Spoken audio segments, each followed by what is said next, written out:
Assalamualaikum warahmatullahi wabarakatuh.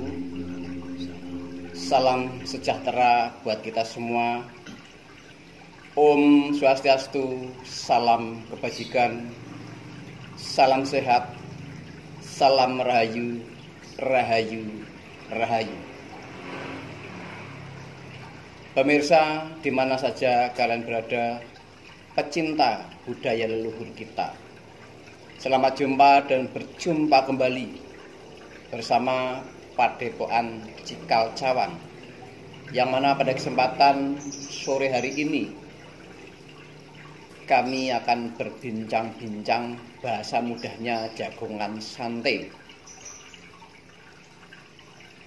di Padepokan Cikal Cawang dengan channel Ki Cahyodipuro.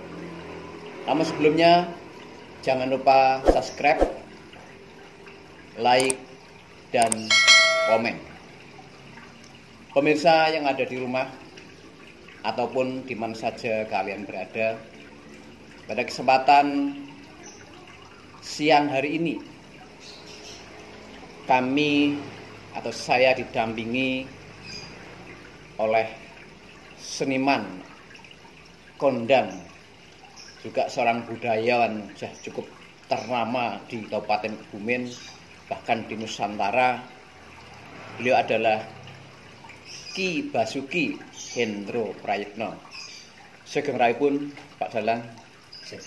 Assalamualaikum warahmatullahi wabarakatuh. Waalaikumsalam warahmatullahi wabarakatuh. Alhamdulillahirabbil alamin.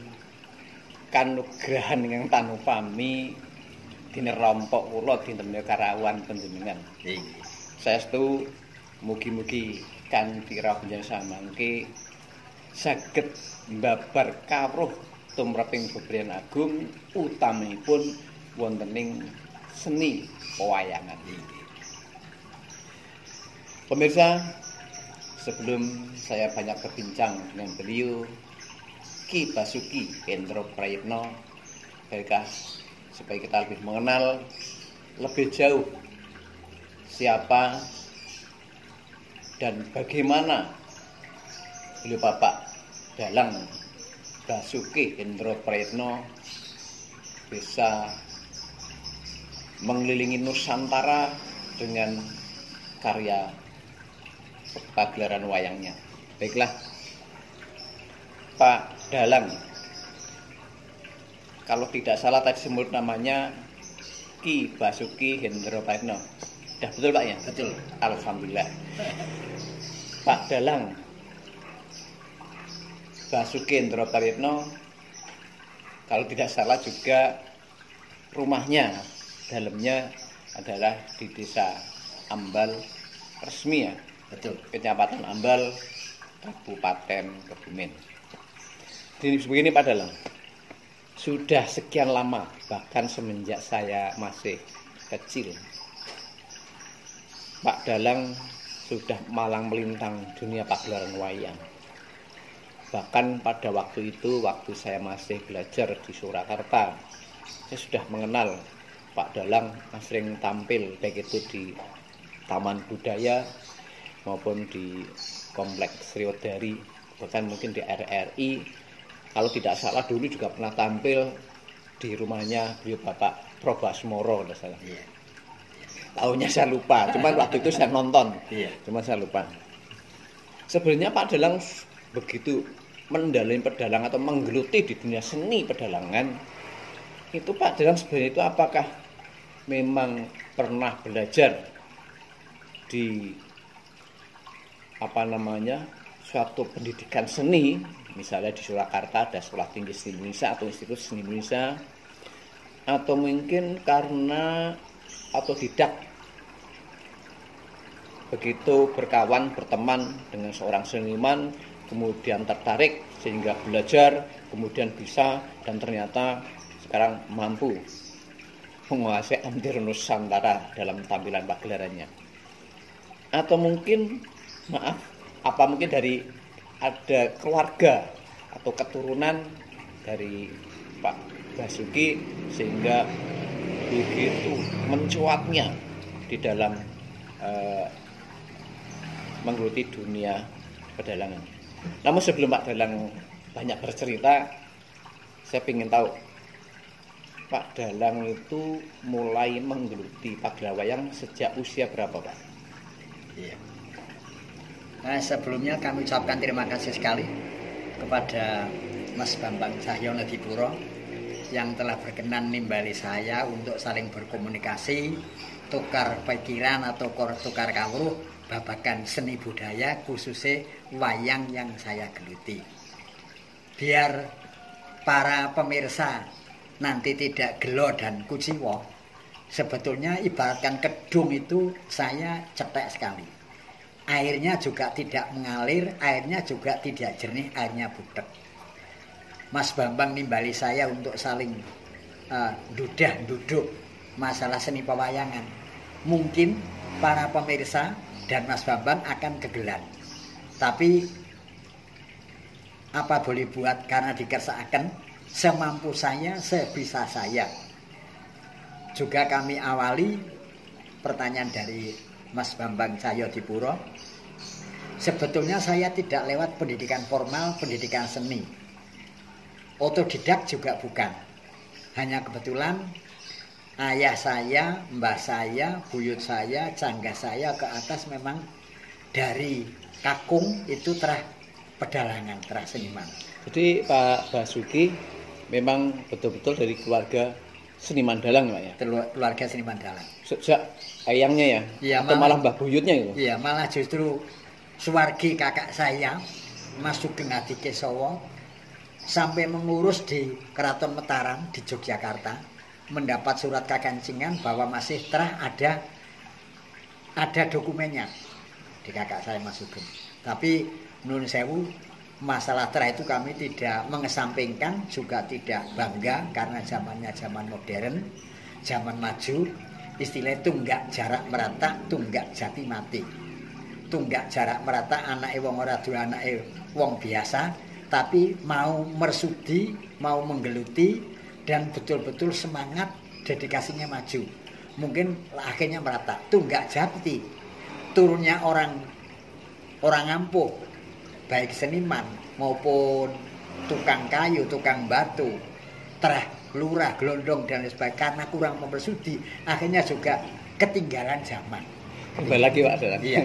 Tadi saya tertarik banget dengan kata-kata tunggak jarak merajak, tunggak jati mati. Iya. Kalau menurut pandangan saya tidak seperti itu, Pak. Iya. Kalau sekarang itu sepertinya ternyata dari keluarga Pak Dalang seorang seniman dalang, iya, yang pada waktu itu juga sudah eksis seperti Pak Sindu dan seterusnya ya. Iya. Kalau Pak Dalang ngendikan tadi ada tunggak jarak merajak, oke lah nggih. Lah Iya. saya cocok itu. Tapi nek tunggak semi mati kok saya nggak begitu cocok. Karena Iya. apa? Karena begitu Pak Dalang dari keluarga seniman, Iya. ternyata yang saya tahu dari Pak Sindu, juga Pak Sugeng, juga termasuk Pak Basuki sendiri, itu merupakan seniman dalang di wilayah Kebumen yang cukup punya nama. Iya. Artinya tidak mati, tetapi menurut saya itu nggak jati semi, Pak. Betul, betul. Artinya semi ya selalu Iya. berkembang. Iya.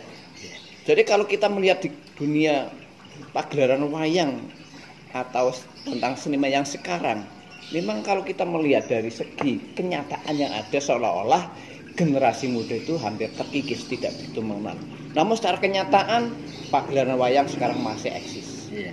Demikian tadi yang disampaikan oleh Pak Dalang bahwa tunggak semi mati, ya saya tidak begitu cocok. Cocok saya tunggak jati semi, artinya langsung tumbuh dengan begitu pesatnya. Bukti yang membawa nama seniman dalang Kebumen adalah beliau Pak Basuki Hendrobayono, sedangkan dari keluarnya juga demikian. Iya. Coba tadi sudah banyak tentang beda atau keluarga, betul. Namun Pak Basuki mengenal mengenal di dunia pagelaran wayang atau seniman wayang itu sejak usia berapa, Pak? Kalau mengenal wayang semenjak kecil, Mas, karena ayah saya memang seorang seniman dalang, ayah saya. Tapi semenjak saya kelas 3 SD sudah pisah dengan ayah saya di Sumatera. Sehingga saya ngikuti sama ibu dan Pak Lek saya. Tapi juga karena saat itu juga wayang ramai di masyarakat, zamannya pada tahun sekitar 575 sampai 59. 5759 saat itu. Wayang sudah menjadi aset masyarakat, betul-betul dikagumi oleh masyarakat pada zamannya itu, Mas, zamannya itu. Jadi pada tahun 57, Iya. pagelaran wayang Pak Basuki sendiri sudah begitu pesat mengenal wayang. Mengenal wayang tapi baru senang kepada wayang. Kalau boleh tahu, usia Pak Basuki sekarang sudah berapa, Pak? Sekarang 77 masuk 78. 778. Iya. Mulai pentas di pagelaran usia berapa, Pak? Kalau pentas pagelaran siang saya SMP kelas 1 disuruh mayang siang pernah. SMP kelas 1. Kurang lebih ya tahun 60-an. Malah 59. Karena saya menyelesaikan studi SMP di Sumatera 62, rampung kelas 3. Melanjutkan di SLTA di Yogyakarta 62 sampai 65. Selama di Yogyakarta saya sambil ikut ke Habirando. Tapi ngikuti Habirando rasanya kurang telaten istilahnya. Istilahnya sudah masuk lembar kedua ketiga masih diulang-ulang saja. Akhirnya saya keluar tidak sampai rampung di Habirando. Ya, mungkin hanya cerita tentang belajar di Keraton Habirando tadi ya. Iya. Saya jadi ingat dulu waktu saya masuk di Podosuko sama, Pak.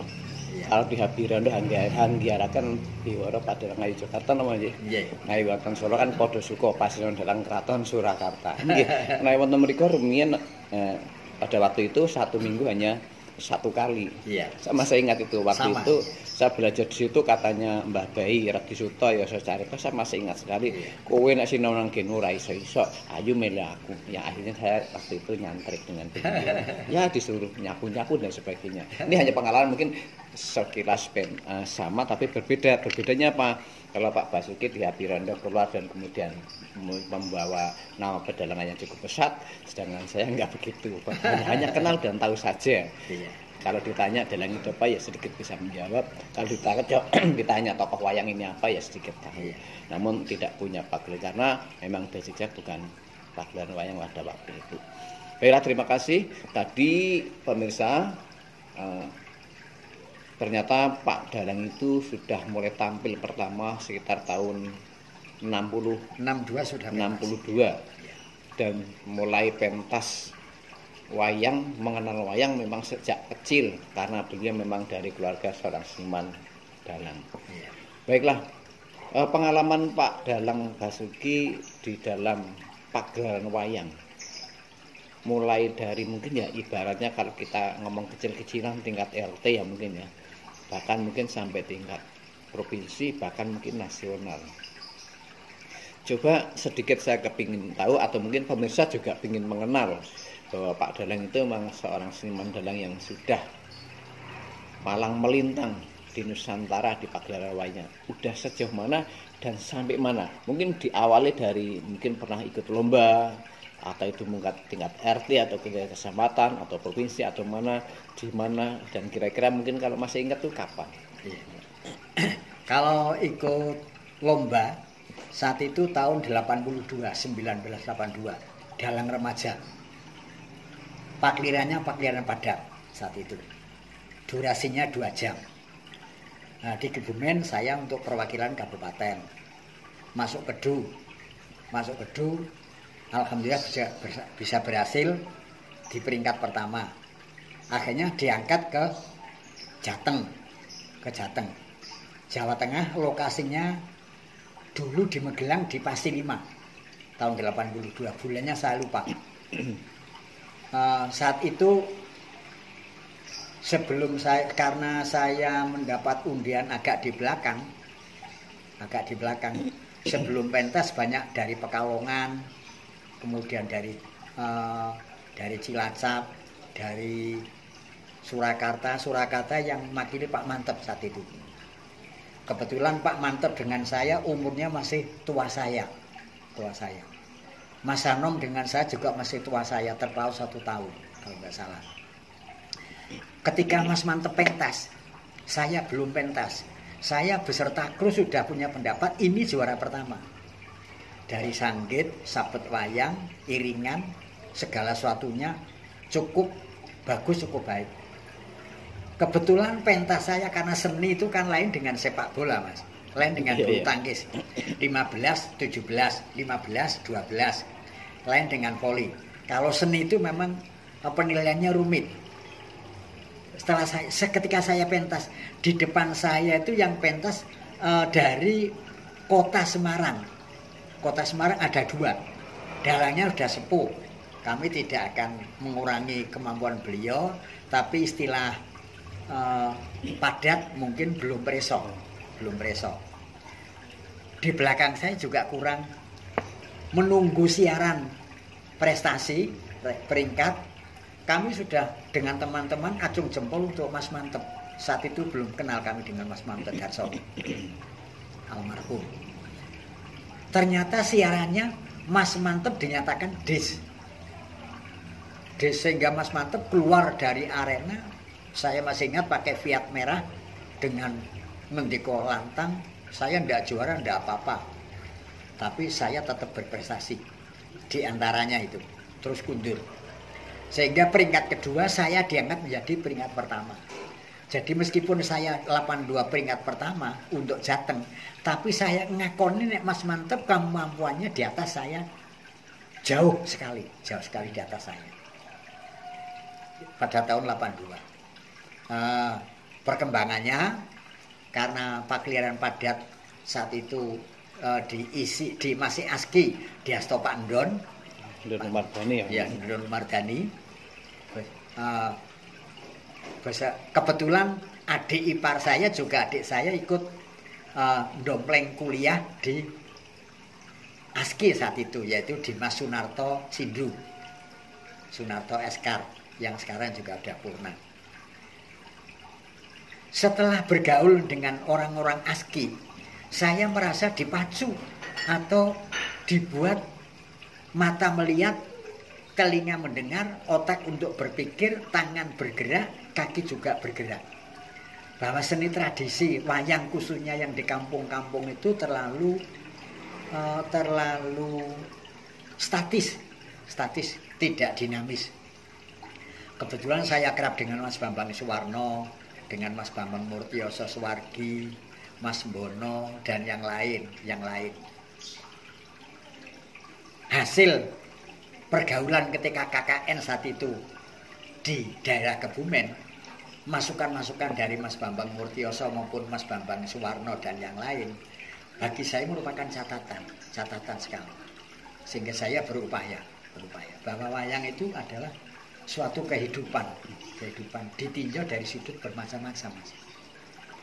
Ya, misalnya demikian tadi beberapa keterangan bahwa beliau Ki Basuki Indrapayana pernah mewakili Pagrawayang Kebumen dalam rangka lomba dalang remaja ya. Ya, pada waktu itu usianya berapa ya? Tahun 82, saya kelahirannya 44. 44, sekitar 15-an tahun ya? Ya. 38 ya. Oh, sudah 38-an. 38 kalau nggak salah. 82 ya? Iya, oh iya 82 ya. Iya, 70 10 iya 8 38. Ya, di usia itu sudah pernah menjadi juara pertama, walaupun pada waktu itu karena tergeser hanya dengan kebetulan Pak Mantep yang karena Pak dis Mantep ya. Juara. Ya, aku jadi masih ingat pada waktu itu, ini juga sama Pak Mantep waktu itu saya masih ingat sekali waktu ujian pembawaan itu adiknya Mas Mantep, Mas Darmadi. Ya, Mas Darmadi. Saya masih ingat sekali waktu itu. Ya, nggak perlu sampai di sini ya, yang jelas berbeda karena dia adalah pengalaman panggung, sedangkan saya hanya pengalaman buku Iya. akademik saja. Tidak perlu sampai nanti kalau kembali nggak kurang. Baiklah pemirsa, demikian tadi sepintas profil. Mungkin kecuali dalam remaja, mungkin pengalaman di tempat lain Pak Dalang. Pengalaman di tempat lain kayaknya cuma setiap saresean, terutama ketika saresean di ASKI, masa Pakliran Padat, dengan cerita Ciptoning, dalang dari Jawa Tengah, dari Jawa Timur dikumpulkan di pendopo ASKI saat itu. Sudah diberitahu, parkirannya padat. Seluruh peserta dalang yang itu dikasih kertas folio dan bolpoin. Silakan Anda menulis yang tidak cocok, argumennya apa, semuanya kasih tahu. Selesai mayang, Mas Bambang Suwarno terus diskusi. Sebagai pembawa acara Dr. Sutarno. Sutarno saat itu, saya masih ingat saja. Diceritakan bla bla bla macam-macam. Boleh dikata mayoritas yang kumpul di situ dari Yogyakarta yang datang Guru Abirando, Pak Cipto Sungkono kalau nggak salah diantaranya. Dari Purwakarta wakil Banyumas Sugito Purbocarito yang saya ingat. Yang lain lupa, yang lain diantaranya. Semuanya angkat jari tidak cocok. Di antaranya yang tidak cocok argumennya, satu, sing duwe gawe sudah lama nyiapkan sesuatu kok cuma hanya 2 jam terus bubar. Tidak sesuai dengan repot-repot sing duwe gawe terantak datengaken tamu. Satu. Yang kedua kali masalah pewayangan. Sulukan kok tidak dirampungaken. Semar kok metu isih sore misalkan, Ponokawan metu isih sore. Mau nek Ponokawan masih rak goro-goro. Kayon kok dijungkir-jungkiraken. Bab nek istilah wayang ditinjau dari ilmu tua, gunungan itu gambarnya adalah jantung, nek gamelan rebab kok diuntal-untalaken. Itu tetap tidak boleh. Ada yang menceritakan adegan pertama kalau enggak 5-7, kalau enggak 7 ya wayang 9. Secara ilmu. Semuanya ditampung oleh Pak Bambang, oleh Pak Dr. Tarno. Ini Pak Tarno ya. Ditampung semuanya. Sampai cerita. Endingnya Mas Pak Dr. Tarno itu menceritakan ini memang dibuat bukan untuk santapan sekarang, tapi mungkin 10-15 tahun yang akan datang. Karena kesibukan waktu, efisien waktu, mungkin di hotel, tamu negara, orang penting, paginya mau dinas, ada acara apapun. Sekarang memang belum santapannya. Terus cerita. Karena saat itu mengambil makalah judulnya lakon sarangan, lakon sempalan, lakon pakem, dan definisinya lakon pakem ialah ada bla bla bla bla di dalam buku apa, cerita apa itu ada. Kalau lakon carangan yang dibuat oleh dalang, lakon dalang carangan, contohnya bla bla bla bla bla ada. Termasuk saat itu masih ingat, kalau bukunya masih saya tersimpan, Makutoromo itu carangan, lakon Makutoromo carangan. Partokromo carangan, Partokromo. Kemudian lakon sempalan. Sempalan ada alurnya dari cerita yang pokok. Itu juga semuanya dalam, termasuk Pak Narto Sabdo rawuh tapi tidak ngendika. Saat itu rawuh tapi tidak ngendika. Yang ngendika muridnya Pak Narto Sabdo dari Klaten, Pak Mujoko. Dari Pak Mujoko. Iya. Usul. Loh kalau wahyu Makutoromo carangan, kalau gitu yang memberikan wahyu bukan Kesowasidi bisa. Misalkan Semar juga bisa, nggak apa-apa, asal mungguh. Kalau Togok juga bisa, tapi kalau Anda ingin dibaca dalang tidak mampu, ya orang mungguh, wong Togok kok maringi wahyu, pejangan Hastobroto. Di antaranya itu, saya masih ingat saja. Sehingga dalang betulnya dibuat tidak fisik. Ternyata setelah pulang karena dikasih buku, seperti pil mas, nguntal pil itu atau godong gandul pertama kali pahit. Tapi setelah ditelan, ternyata penyakitnya hilang. Setelah ditelan, itu nikmat sehat. Begitu juga cerita wayang padat pertama kali ditentang. Tapi setelah dipelajari dengan seksama, dengan teliti, patetan nggak sampai rampung, sore sudah menyuruh, sore sudah metu songo, dan lain sebagainya. Akhirnya sebagian dalang, mungkin tidak semuanya, menerima sebagian. Bagian menerima. Ya, demikian tadi pemirsa pengalaman beliau Pak Basuki Hendro Prayitno, kecuali di Pagelaran juga di beberapa saresean ya. Iya. Salah satunya ada waktu itu ya saresean atau diskusi di ASKI waktu itu ya. Yang semuanya seperti Dr. Tarno tadi, terus Mbak Mujoko dan sebagainya yang tadi sebutkan namanya ya, kayaknya saya semuanya kenal dan paham. Iya. Terima kasih sekali pemirsa yang ada di rumah. Demikian tadi sedikit tentang profil Ki Basuki Hendro Prayitno, mulai dari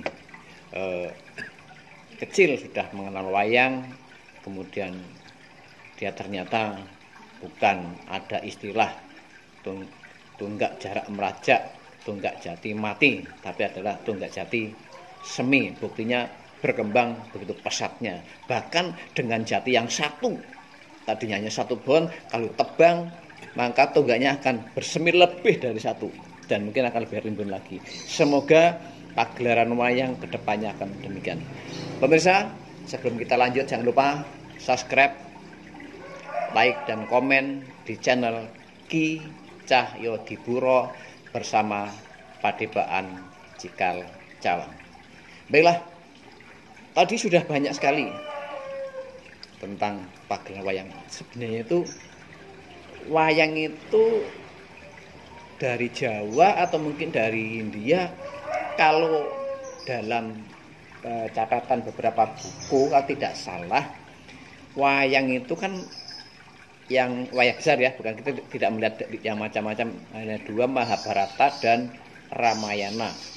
Kalau tidak salah Mahabharata itu karangan Empu Wiyasa, sedangkan Ramayana adalah karangan Empu Walmiki, kalau itu tidak salah. Iya. Kemudian Setelah masuk di Indonesia atau di wilayah Jawa utamanya, terjadi ada yang namanya kitab Mahabharata, yang waktu itu adalah disusun atau dibuat atau dikonsep oleh para pujangga di Keraton Surakarta atau mungkin di Jawa gitu saja. Iya. Mungkin bisa Jogja atau mana, tapi waktu itu mungkin di waktu itu zaman Ki Ronggowarsito kalau tidak salah. Baiklah, sebenarnya itu apa benar dari India atau dari Jawa?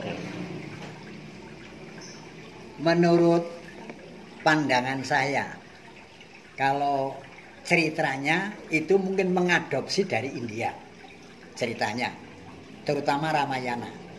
Mahabharata juga di India ada, diadopsi pada saat itu, kemudian oleh para leluhur keraton, ahli seniman keraton, karena zamannya feodal, disesuaikan dengan kulturnya orang Jawa, disesuaikan. Jadi istilahnya tidak dipangan mentah. Suatu contoh mas, yang disesuaikan dengan kulturnya orang Jawa. Nah India itu kan Drupadi suaminya 5, Kuntadewa, Werkudara, Janaka sampai kembar di India. Di sini tidak, Drupadi ya tetap suaminya 1 Kuntadewa. Tidak pas kalau di Jawa khususnya perempuan 1 kok suaminya sampai banyak sekali. Nampaknya susilanya kurang bisa diterima, sehingga diadopsi tapi direnovasi. Ibaratnya rumah itu pakai ventilasi jendela, pakai ventilasi angin-angin dan lain sebagainya, disesuaikan dengan kulturnya orang Jawa. Ternyata bisa diterima oleh masyarakat dan rekan-rekan pedalangan. Ya, demikian tadi bahwa wayang itu dari India, ya tadi tak sampaikan kalau tidak salah yang Mahabharata Empu Wiyasa dan Ramayana Empu Walmiki memang dari India. Kemudian masuk di Indonesia, kita menyesuaikan dengan keberadaan budayanya orang Jawa. Ya. Baiklah, terima kasih. Demikian tadi pemirsa bincang-bincang kami dengan beliau dalang kondang atau seorang budayawan dari Kebumen, beliau Ki Basuki Hendro Prayitno. Pemirsa,